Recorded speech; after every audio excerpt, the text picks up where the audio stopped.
నిన్న పొదిలి గ్రామంలో రైతన్నకి అండగా జగనన్న పోరాటంలో రైతుల కోసం అండగా ఉండటం కోసం జగన్మోహన్ గారు వచ్చినప్పుడు ప్రకాశం జిల్లా నుంచి నలుమూలల వచ్చిన ప్రజలందరూ కూడా జగనన్న మీద ప్రేమతో ఈ రాష్ట్రంలో జగన్మోహన్ గారు చేసిన మంచి పనులు గుర్తు చేసుకుంటూ మా నాయకుడికి అండగా ఉండాలని చెప్పేసి సుమారుగా 50,000 మంది 60,000 మంది జనాలు జగన్తో పాటు నడిచి ఆ టొబాకో బోర్డు వేలం కేంద్రానికి వచ్చేసినప్పుడు పొదిలి మొత్తం జనసముద్రంగా మారి ఒక సునామీగా తయారైంది. దీన్ని ఓర్వలేక కావాలని కుటిల రాజకీయాలు చేస్తూ ఈ ప్రోగ్రాన్ని ఏ విధంగానే డైవర్ట్ చేయాలని చెప్పేసి మేము ముందస్తు అనుమతులు తీసుకొని జగన్మోహన్ గారి ప్రోగ్రాము ఫస్ట్ 28 చేయాల్సి ఉండగా వర్షాభావం ఇబ్బంది వల్ల ఆ ప్రోగ్రాం పోస్ట్ పోన్ అయింది.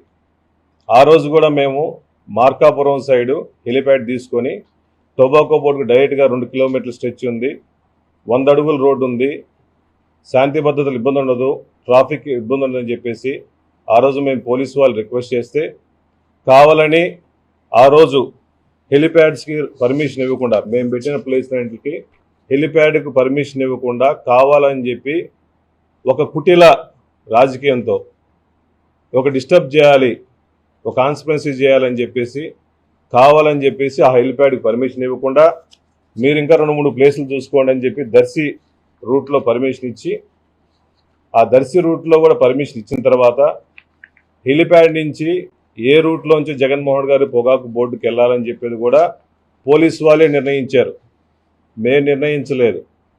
పోలీసు వాళ్ళు శాంతి భద్రతలన్నీ చూసుకొని వాళ్ళు నిర్ణయించిన రోడ్లో మేము పోయాం, కానీ మేము కొత్త డైవర్షన్ చేసుకోలేదు.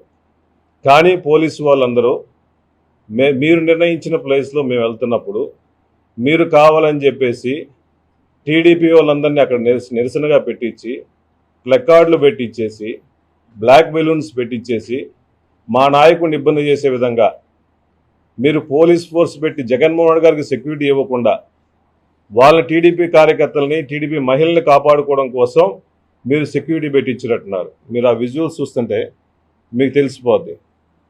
జగన్ సార్కి సెక్యూరిటీ ఇవ్వకుండా ఒక 40 మంది 30 మంది మహిళల కోసం అంతమంది పోలీసులను పెట్టి వాళ్ళని కాపాడే ప్రయత్నం ఇస్తున్నారు.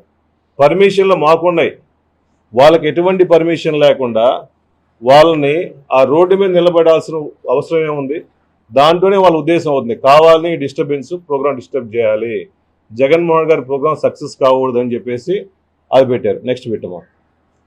దాని తర్వాత అక్కడ జగన్మోహన్ గారు వచ్చినప్పుడు వాళ్ళు నల్ల బెలూన్స్ ప్లకార్డ్స్ పట్టుకొని వాళ్ళు పోలీసులు అడ్డుకున్నా కూడా అదిగోండి అక్కడ వైట్ షర్ట్ వేసుకున్న వ్యక్తి ఏదో తిన్నాళ్ళకి వచ్చినట్టు చూసినట్టు ఆ బెలూన్స్ పోలీసు వాళ్ళ దగ్గర కూడా లాక్కొని జగన్మోహన్ గారి మీద వేయాలి, జగన్మోహన్ గారిని క్యాన్వాయ్ మీద వేయాలి, జగన్మోహన్ గారిని ఇబ్బంది పెట్టాలని చెప్పేసి కావాలని నిరసన చేస్తూ బెలూన్స్ వేస్తూ ప్లకార్డులు వేస్తూ అది కనిపిస్తూ ఉంది.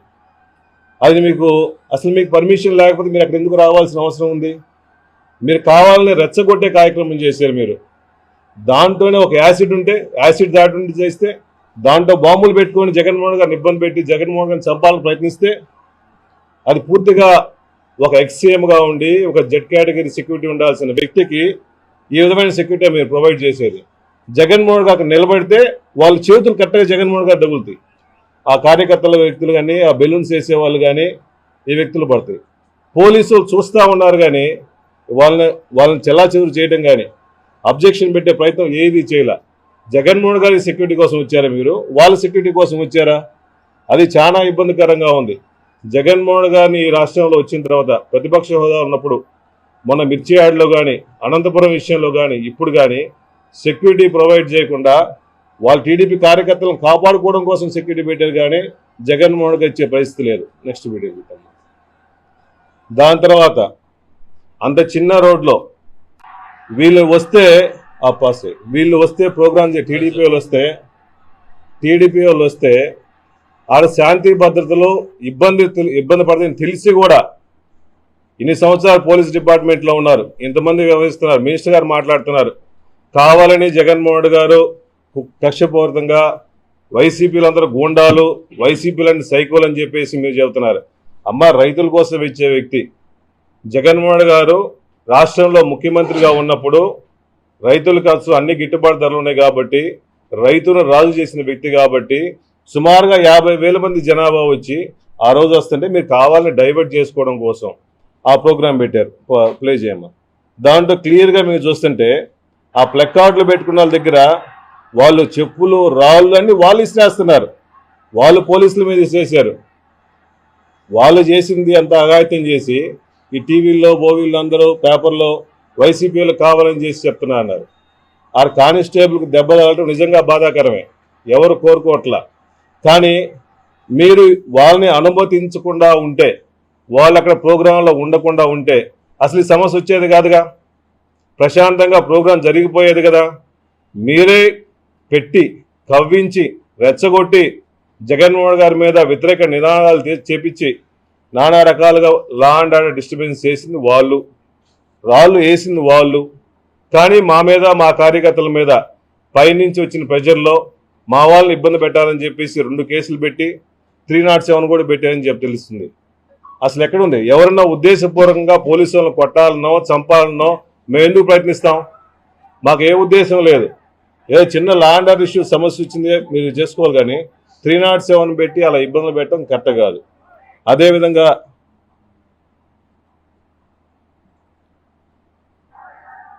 అని అన్ని చెప్పులు కానీ బిల్డింగ్ పైన చెప్పులు, ఈవెన్ డిఎస్పీ మీద చెప్పులు వేసింది కూడా టీడీపీ ఇళ్ళ దగ్గర నుంచి చెప్పులు వేసారు. ఫస్ట్ ఫ్లోర్లోంచి సెకండ్ ఫ్లోర్ నుంచి దర్శి డిఎస్పీ మీద కూడా చెప్పులు వేసింది. అసలు ఇదన్నిటికి కారణం మా ప్రోగ్రాం, మేము పర్మిషన్ చేసుకుని సజావుగా చేసుకునే ప్రోగ్రాన్ని అక్కడ ఉన్న ఎమ్మెల్యే కానీ ఆడ గుణుపుడు భాస్కర్ అని చెప్పేసి ఒక 3 రోజుల నుంచి కావాలని చెప్పి డ్వాక్రా మహిళ ఇళ్ళ చుట్టూ తిరిగి వాళ్ళ ఇంట్లోనే ప్రోగ్రాం మొత్తం ప్లాన్ చేసి ఏ విధంగా దాడులు చేయాలి, ఏ విధంగా అరాచకాలు చేయాలి, ఏ విధంగా ఇబ్బంది పెట్టాలి, జగన్మోహన్ గారిని ఏ విధంగా ఇబ్బంది పెట్టాలని చెప్పేసి మొత్తం ప్లాను స్క్రిప్ట్ మొత్తం వాళ్ళు చేసి మేము చేసామని చెప్పి డైవర్ట్ చేస్తున్నామని చెప్పి రకరకాలుగా చెప్తున్నారు. అయ్యా చంద్రబాబు నాయుడు గారు, మీకు ఇచ్చిన 5 సంవత్సరాల టైంలో 1 సంవత్సరం అయిపోయింది. మీరేమో ఈరోజు చూస్తూ ఉంటే మాది మంచి ప్రభుత్వం అని చెప్పి సుపరిపాలన తొలిగడుగు అని చెప్పేసి పేపర్లు శుభ్రంగా యాడ్లు వేసుకుంటున్నారు. అంతకుముందు ఒక 3 నెలల క్రితం 4 నెలల క్రితం ఏమో ఇది మంచి ప్రభుత్వం అని చెప్పేసి చెప్తా ఉన్నాడు. మంచి ప్రభుత్వం అని చెప్పి డాంబకాలు కొట్టాల్సింది మీరు కాదు, మంచి ప్రభుత్వం అని చెప్పాల్సింది ప్రజలు. మీరు ఇచ్చిన హామీలని కరెక్ట్గా చేసి ఉంటే మంచి ప్రభుత్వం ప్రజలే అంటారు. ఇది మంచి ప్రభుత్వం కాదు కాబట్టి, ఈ ప్రభుత్వం పేద ప్రజల కోసం అండగా లేదు కాబట్టి, రైతుల కోసం అండగా లేదు కాబట్టి ఇంతమంది వేలాది మంది ప్రజలు, రైతులు, మహిళలు, బడుగు బలహీన వర్గాలందరూ ఒక మంచి ముఖ్యమంత్రిని మేము చేసుకోలేకపోయామనే బాధతో ఇంతమంది జగన్మోహన్ గారికి అండగా ఉండటం కోసం వచ్చారు ఈరోజు. ఇదే మీకు నిదర్శనం. మీ సంవత్సర పరిపాలన ఎలా ఉందో అది బహిరంగంగా పెళ్ళుబుకిన ఉత్సాహంతో ప్రజలందరూ వచ్చాయంటే మీ ప్రభుత్వం ఎంత అధ్వానంగా ఉందో మీరు తెలుసుకోవాల్సిన అవసరం ఉంది. అదేవిధంగా ఈ రాష్ట్రంలో ఎన్నో రకాల శాంతి భద్రతలు ఇబ్బంది చేసుకోవడం కోసం ఎన్నో రకాలుగా డైవర్షన్ పాలిటిక్స్ కూడా చేస్తూ ఉన్నారు. నిన్న జరిగిన దాడుల్లో టీడీపీ వేసిన రాళ్లలో తిరుపతి రెడ్డి అనే వ్యక్తి, మార్కాపురం కాన్స్టిట్యున్సీ వ్యక్తి దెబ్బలు కూడా తగిలింది. రాళ్ళు వేసింది టీడీపీ వాళ్ళు, చెప్పులు వేసింది టీడీపీ వాళ్ళు, ప్రలోభ పెట్టింది టీడీపీ వాళ్ళు, రెచ్చగొట్టింది టీడీపీ వాళ్ళు. అసలు పర్మిషన్ తీసుకొని మేము ప్రోగ్రాం చేస్తేనే మా మీద కేసులు పెట్టాల్సిన అవసరం ఏముంది? ఈ ప్రజాస్వామ్యంలో నిరసన అన్నారు, నిరసన చేసుకోవడానికి టైం ఉంది, ప్లేస్ ఉంది. మా ప్రోగ్రాం ఎంతో ప్లేస్ చేసుకోవచ్చు. చంద్రబాబు నాయుడు గారు వస్తున్నారని చెప్పేసి మేము ప్లకార్డులు పెట్టుకొని నిరసన చేస్తుంటే ఒప్పుకుంటారు మీరు? శాంతి భద్రతలకు ఇబ్బంది జరుగుతాయని చెప్పేసి ఒప్పుకోరుగా. మొన్న వెనుపోటు దినోత్సవం మేము ప్రోగ్రాం చేసి ఆ రోజు మేమందరం నిరసన ర్యాలీలు చేస్తుంటే మీకు పర్మిషన్ లేవు అని చెప్పేసి ఫ్లెక్సీలు బీకేసేసి జెండాలు బీకేసి ఎన్ని చేసినప్పుడు ఒక మాజీ ముఖ్యమంత్రి జెడ్ కేటగిరీ సెక్యూరిటీ ఉన్న వ్యక్తికి ఈ విధంగా అడ్డుపడతారా మీరు? దయచేసి ఇటువంటి ఆకతాయి పనులను ఆపేసి ప్రజలకి అండగా ఇచ్చిన హామీలను నెరవేర్చండి. జగన్మోహన్ గారు ఈ రాష్ట్రంలో పేద ప్రజల కోసం, రైతుల కోసం ఎప్పుడూ పోరాడుతూనే ఉంటాడు. ఇటువంటి దయచేసి ఇప్పుడైనా పోలీస్ వ్యవస్థ ఈ వీడియోలన్నీ చూసి ఎస్పీ గారి దృష్టికి కూడా తీసుకెళ్తాము. తప్పు చేసిన వాళ్ళని శిక్షించండి, తప్పుని ప్రోత్సహించిన మొత్తం టీడీపీ వాళ్ళు కాబట్టి వాళ్ళ మీద కూడా కేసులు పెట్టాలని చెప్పేసి వైఎస్ఆర్సీపీ తరఫున డిమాండ్ చేస్తున్నాం.